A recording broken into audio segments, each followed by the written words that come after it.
Visayas State University Chorale. Your big hands, please.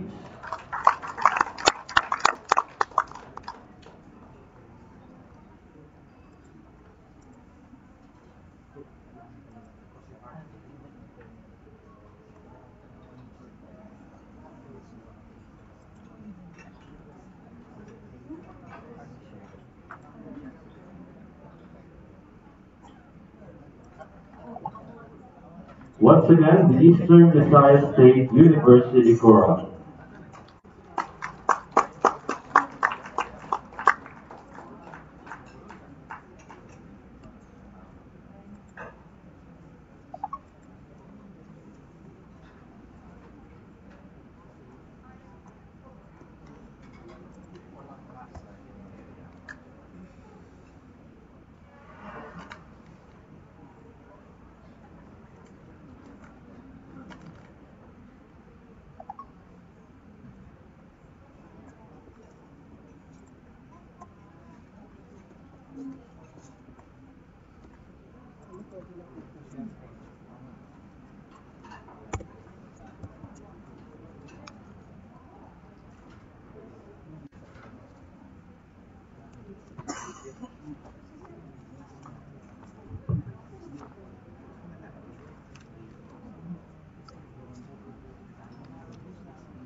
Hindi halata, sir, ah.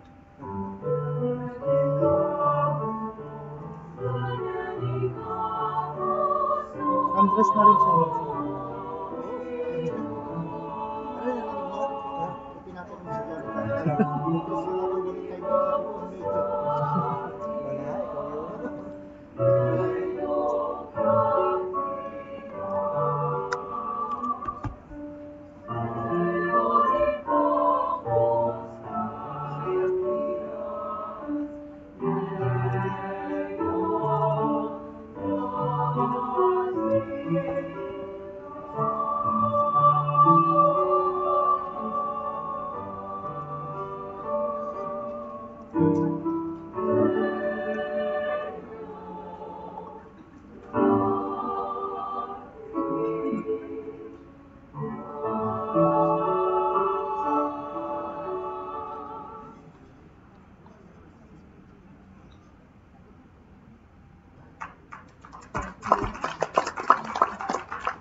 For the awarding of the Best Scientific Poster Award, may we first request Academician Rodora B. Ezanza, the President of the National Academy of Science and Technology Philippines, and the Regional Director of the Department of Science and Technology Region 8, Engineer Edgardo M. Esperancilla, to come up on stage for the awarding of certificate and cash prize to the winner of the Best Scientific Poster Competition.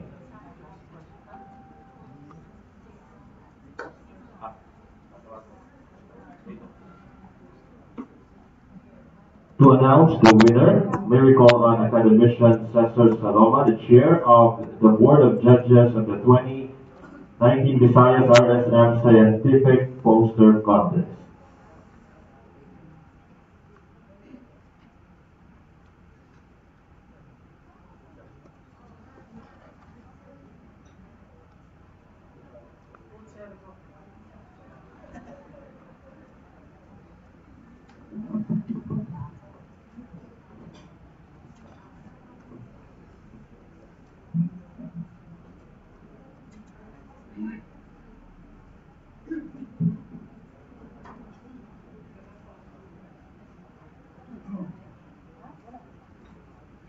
On behalf of the five members of the Board of Judges, Academician Agnes Rola, yours truly, Academician Ora Matias, our chair, Academician Cesar Saloma, DOST Region 7 Assistant Regional Director for Technical Operations, Jesus Samar Jr., and DOST Region 8 Supervising Science Research Specialist, May Ann Reyes. We would like to thank the participants of this year's 2018 Visayas Arts and Scientific Poster Contest. We would like to announce that the best scientific poster winner is entry number 10, entitled Yamang Lupa Program, Adoption of the Chicana Principles and Approaches for Natural Resources Management towards Sustainable Agriculture in South. Are there representatives from entry number 10? Please come on stage. Again, congratulations. The master accept their award. Our chairman will accept the award on their behalf. So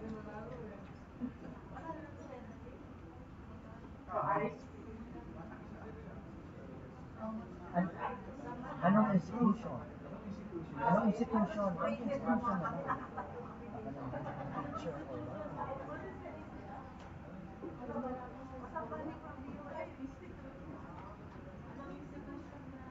Anong institution yan?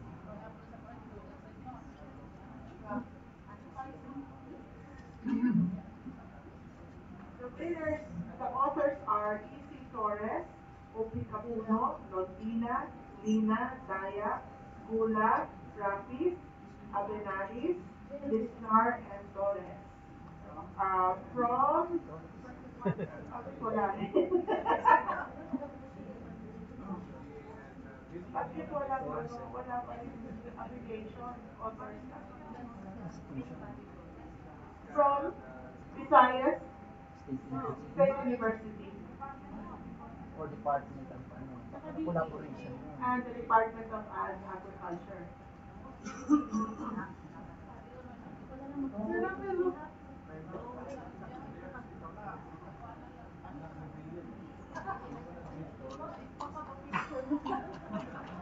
Okay.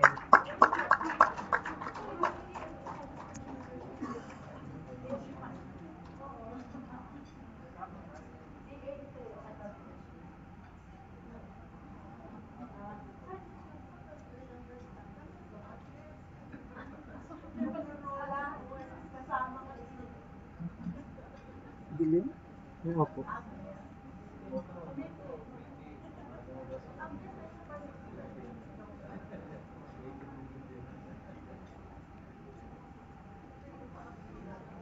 Yan sir, okay, medyo okay na. Okay na.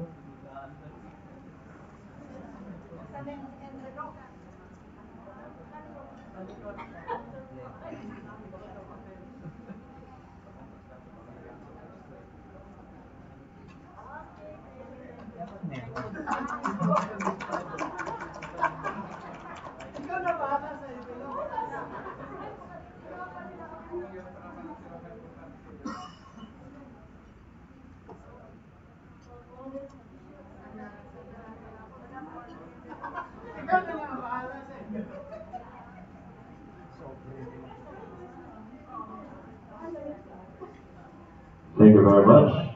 Again, congratulations to the winner. The National Academy of Science and Technology Philippines is the country's premier recognition and advisory body on matters related to science and technology. Activities such as this RSF result in the formulation of resolutions and policy recommendations on specific science and technology issues. These recommendations are then transmitted to the President of the Philippines and to various instrumentalities of the government for their perusal. NASP Philippines also conduct meetings with various government agencies to give them advice on matters of science and technology.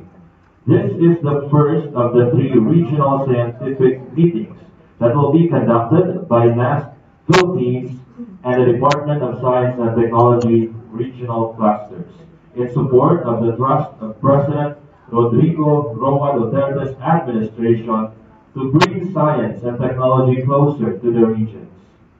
The conduct of these three regional scientific meetings is the prelude to the 41st Annual Scientific Meeting, which will be held on July 10 to 11, 2019 in Manila. Now, to present the resolutions formulated during this Visayas Regional Scientific Meeting, may we call on Academician Reynaldo B. Bea, Chair of the Engineering Sciences and Technology Division of NASP Philippines. Your big hands for Engineer Reynaldo B. Bea. Thank you. Okay.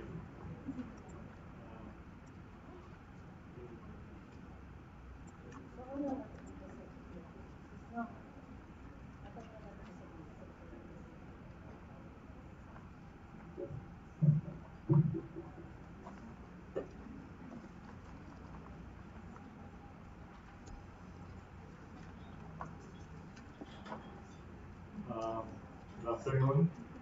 First, let me read the members of the resolution committee. So we have Academician Fabian M. Dairit, who is the chair of the Mathematics and Physical Sciences Division.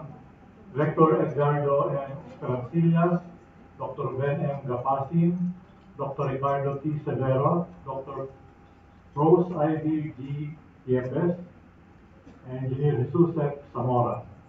So we met last night to formulate or distill from among the presentations of the past day and a half, the resolutions to be presented at the annual scientific meeting in July. Okay, so next slide, please. Okay, first for the portions, laying the premises for the resolutions. Whereas the United Nations Sustainable Development Goals (SDG) provide the guiding principles for development until the year 2030. Whereas the Philippines endeavors through its various government agencies to achieve Goal 4 quality education, Goal 12 responsible consumption and production, and Goal 14 life below water, among others. Whereas scaling for the country's scaling capacity is implicit in achieving SDG numbers 4, 12, and 14, which includes A, plastic pollution, B, sustainable marine food security, and C, sustainable education, talent development, and retention, among others. Whereas imposing guidelines on the reduce, reuse, recycle, and redesign, the 4 R's of plastics, will help in reduction of plastic pollution, whereas addressing the adverse effects of climate change will positively impact the security of marine food resources, whereas investing in sustainable education, talent development, and retention will secure adequate numbers of highly trained and skilled citizens for the nation's advancement, whereas guided by Ambition Natin 2040, there is a paramount need to address the aforementioned concerns related to the country's carrying capacity. Now, therefore, it is hereby resolved that the following actions be recommended to the annual scientific meeting. Number 1, practice adaptive collaborative governance, ACG, in the management of solid waste with focus on plastics. Number 2, incentivize the development of biodegradable and recyclable plastics. Number three, incentivize the plastic recycling industry.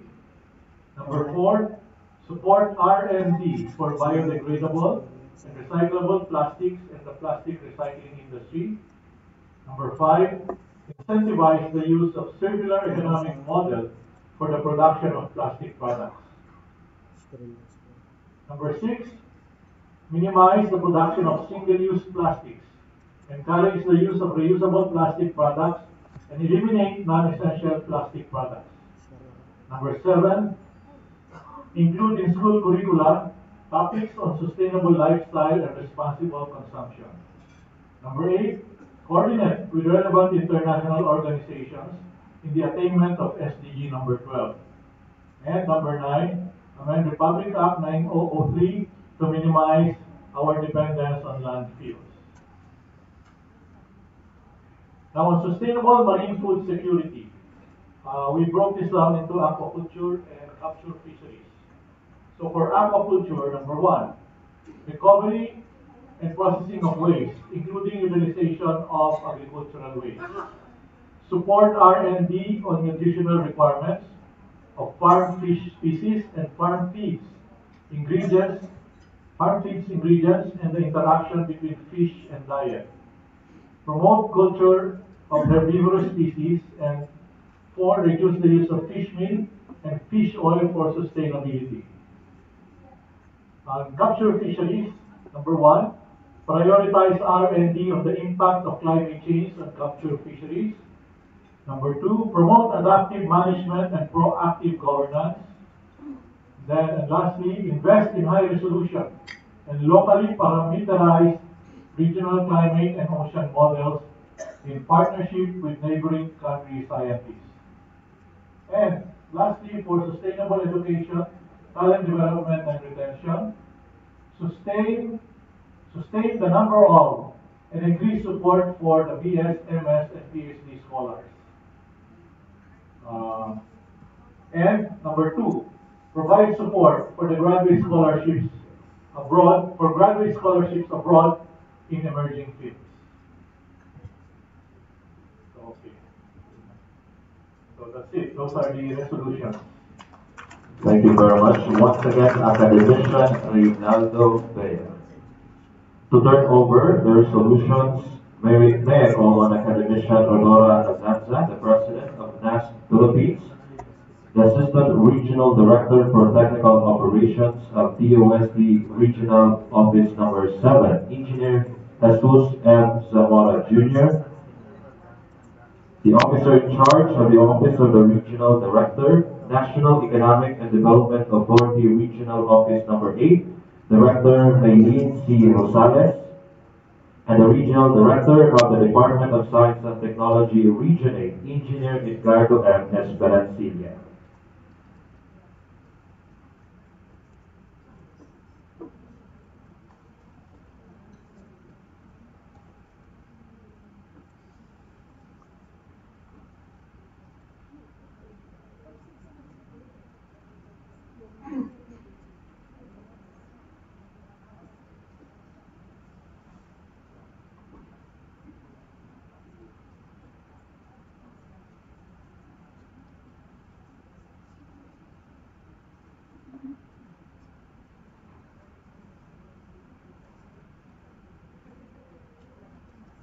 Your big hands, please.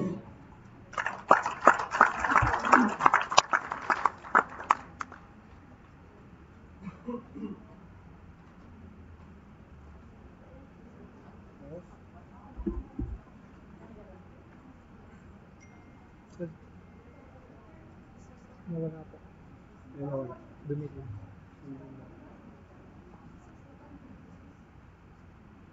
Now to deliver the first response to the resolutions presented, may we call on the Assistant Regional Director for Technical Operations of DOST Regional Office Number 7, Engineer Jesus M. Zamora Jr. Your big hands, please. Thank you, Dr. Asansa, Director Ingning, Director Ispracelia, to the rest of the researchers and the academicians, and I'm glad to see the two secretaries, former secretaries of the USD, Dr. Orianti and Dr. Alabastro here. Uh, anyway, uh, these resolutions, I was also part of making these resolutions, and we at the regional office uh, were very supportive of the research activities undertaken by our partner institutions, the ECUCs. And it is good that some of the members of our higher education institutions are conducting research, especially in the region, are also present today. Now we are very happy that some of them came here to attend this scientific meeting in order for them to know what are the priorities right now. So, in behalf of the DOST Region 7, we are supporting, and in fact, some of the researchers are already done towards these topics. And we will be supporting uh, throughout all the commitments that will be done by the DOST. So thank you very much for this uh, and good afternoon. Thank you very much, Engineer Zamora of DOST Region 7. To give the second response to the resolutions presented, may we call on the officer in charge of the Office of the Regional Director, National Economic and Development Authority, Region 8, Director Maylene C. Rosales. Your big hands, please.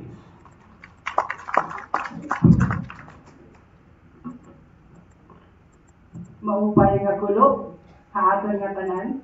That's good afternoon. Welcome to Region 8, no, for our visitors. Okay, how much time do I have? I have a problem stopping. Once I start talking, I can't stop. Anyway, I'm so happy to be here, to be a part of this noble undertaking. I would say that this is really very important. No? Science and technology. It's one of our vehicles to sustainable development. I think there's going to be no more quarrel when we say that we have to develop, but without compromising our future. Right? So ang SNT po ay napakahalaga. And in fact, if only to prove to you how valuable we take this, in the regional development plan, we have a whole chapter dedicated to science and technology and innovation. I think that is the same for the Philippine Development Plan. Okay, so I'm very, very happy na meron tayong ganito. No, lahat naman ng problema in society pinag-uusapan. But what makes things different is when pinag-uusapan yung problema at pinag-uusapan yung solusyon. And what matters more is how do we act on those solutions.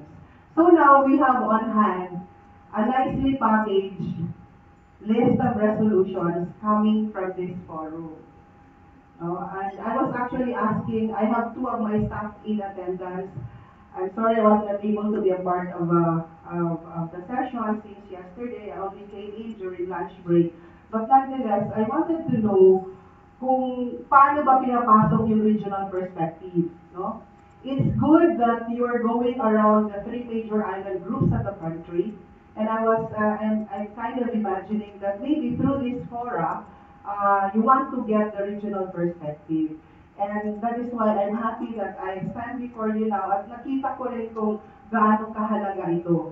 Now, for one, ang ganda po ng pagka-package. And to me, it matters kasi this would mean babasahin ko. Pag ako nakatanggap nito, ay ang ganda. So that would entice me to open, no? Tapos makita ko yung listahan. And going through the list, no, I would say all of these are really, really important. Ang ano lang natin dito is how to concretize the proposed resolutions. Sa NEDA po, hindi po kami, how do I say that? As Secretariat of the Regional Development Council, RDC is the highest policy recommending body in the region, and we churn out a lot of resolutions quarter in and quarter out through the years. Since the RDC came into existence, ang output po ng RDC, katakot-takot na resolutions. But then, coming up with the resolutions is one thing, but acting on the resolutions is another thing. So I'm happy that you have the scientific meeting which is going to happen. It's an annual thing sometime in July, no? And there, pag-uusapan pa rin. So this would be put to the table probably the last. But I would dare say that actually even prior to that national meeting of ours, talking about the resolutions, and maybe I would imagine that in that forum there will be some time. It would provide a space for further discussions so that more specifics can be planned on. But actually, even outside of the national meeting, even at the regional level, we can do a lot already. Okay, so I would like to, for instance, cite the role of the state universities and colleges where R&D is concerned, and even the school curricula where which should incorporate topics on plastics, etc., etc. Marami po kami pwedeng magawa dito sa region, and I'm happy to say that through the Regional Development Council, pwede po kami tumulong, no? Even kahit nasa silong pa, wala pa, hindi pa makakarating sa national, we can already do so many things. The RDC has the Regional Research and Development and Innovation Committee, which Director Esperancilla is chairing, and with Director Esperancilla also chairing the Social Development Committee of the RDC.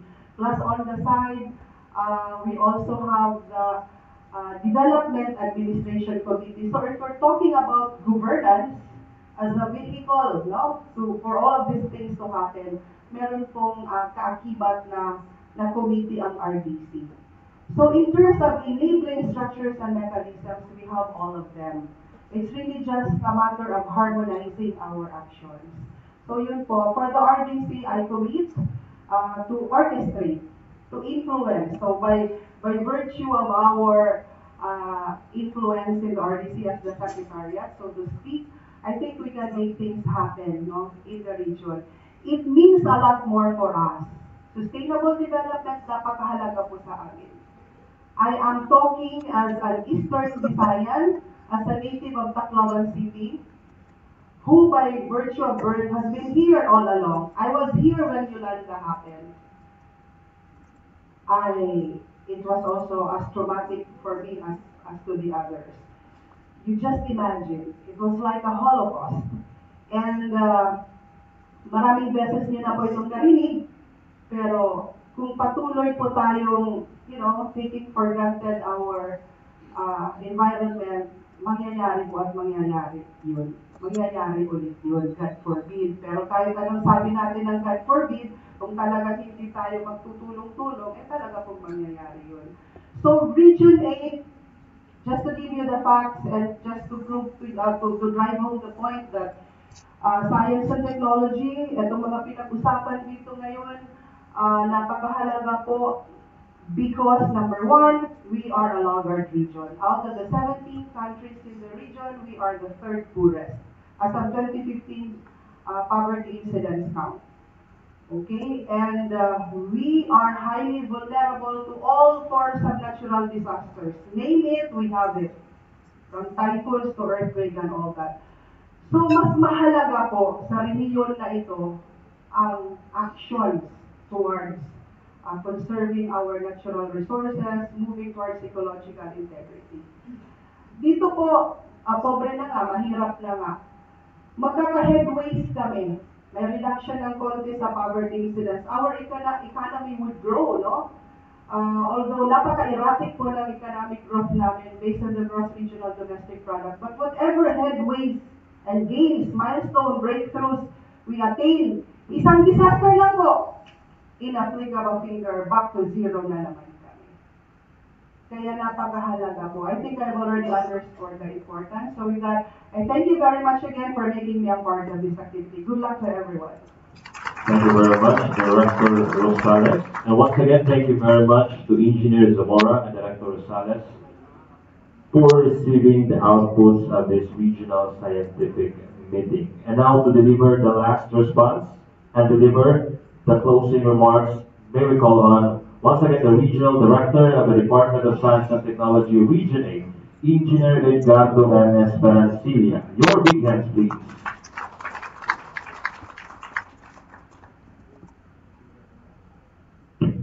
Thank you very much, sir.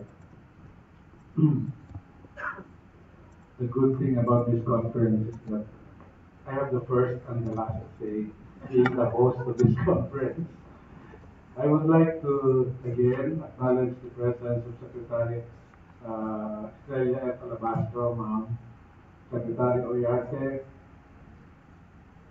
Academician Rodara B. Asanza, the President of the DOST-Philippines, ARHS, Zamora of Region 7, Academician Reynaldo V. Grea, Chair, Engineering Sciences and Technology Division of the National Academy of Science and Technology, Director Domingo, my good friend, the National Scientist, Lord J. Cruz, good afternoon, President Ivy Guasa, thank you so much, ma'am, for coming. The Director of the NEDA, your presence here will further improve and hasten the policy making of the resolutions that were presented earlier. Officials of the state universities and colleges, the heads and officials from the line government agencies, distinguished participants, friends, ladies and gentlemen, good afternoon. First and foremost, allow me to express my sincerest gratitude to the National Academy of Science and Technology, Philippines, for choosing to conduct the Visayas Regional Scientific Meeting here in Eastern Visayas, particularly in Tacloban City. The Department of Science and Technology Visayas Cluster, especially the UST Region 8, is honored to be a part of this highly significant regional scientific meeting. More so that we believe in its theme, caring for the country's carrying capacity is timely and of great importance. How do we define carrying capacity? It is the maximum number of individuals of particular species that can be supported by the environment without causing its degradation. We talked about that earlier. Environment degradation is a broad concept and we are very much familiar with its consequences. Remember Haiyan, as mentioned earlier by Director Maylin, one of the most powerful tropical cyclones ever recorded. Perhaps it is one of the effects of climate change, which has primarily caused by human species. Thus, I believe holding this RSM in Eastern Visayas was an opportunity for us here to acquire more knowledge on how we could appreciate more the importance of caring for the nation's carrying capacity. The various topics under plenary session 1, plastic waste, which were presented by our NAST academicians, intensified our knowledge on the challenges brought by plastic waste as well as the challenges in governance and implementation of policies to it. We witnessed the resolutions on waste management such as reduce, reuse, recycle, and redesign. And perhaps we also need to include the local government in the crafting of participatory approach to crafting of policies. Develop plastic substitute as one of the most important recommendations by this forum.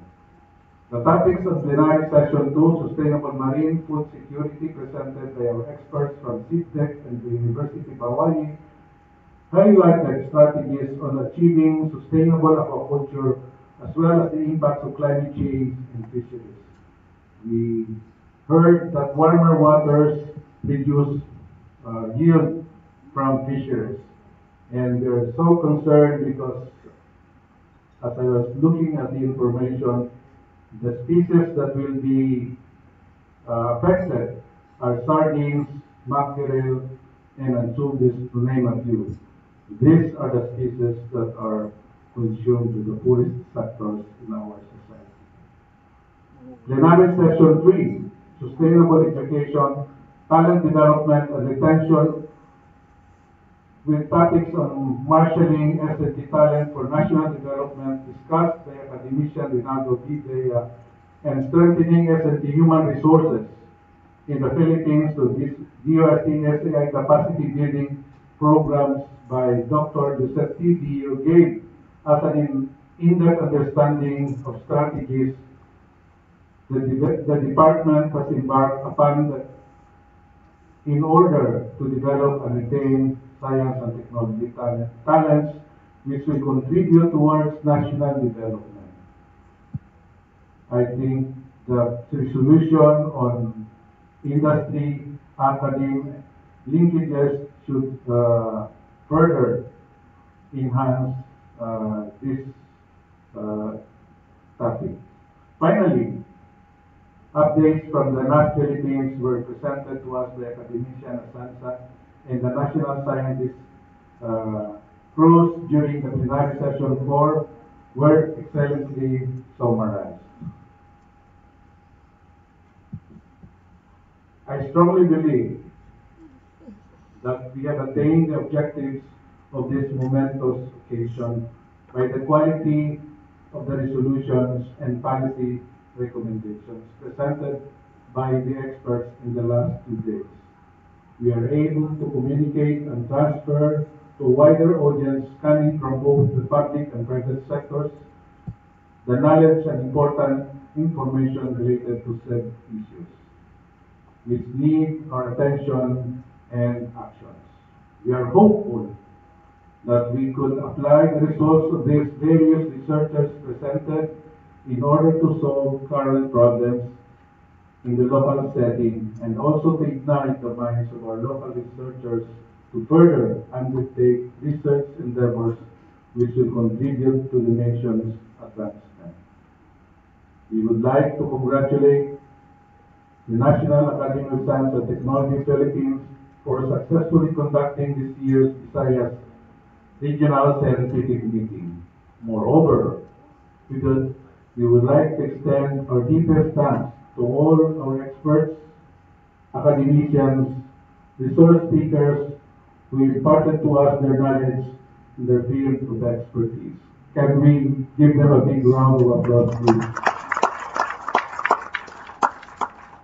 And therefore, on behalf of the Department of Science and Technology Visayas Cluster, represented by Director Jess Zamora here of Region 7, Director Roy Noling Pilonga of Region 6, and myself, we would like to thank you so much for participating in this year's Visayas Regional Scientific Meeting, and we hope to see you again in our future undertakings. Salamat and mabuhay tayong lahat. Thank you very much. Once again, Regional Director Encanto Esperancilla. Now, let us witness the turnover ceremony for the next Visayas Regional Scientific Meeting that will be held in Cebu next year. In line with that, may I call on Engineer Jesus M. Zamora, Jr., the DOST Region 7 Assistant Regional Director for Technical Operations, to represent DOST Region 7 Director Idelberto Padilla for the ceremonies. And also I'd like to request, once again, DOST Region 8 Regional Director Encanto and Esperancilla. Your big hands, please.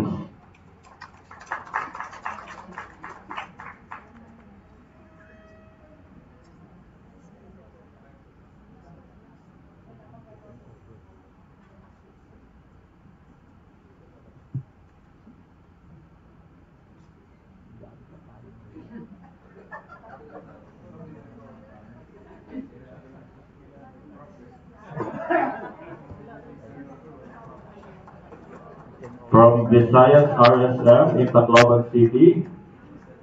We will be in Cebu next year for the Visayas Regional Scientific Meeting 2020, hosted by Region 7. Your begins, please. Thank you very much, sir.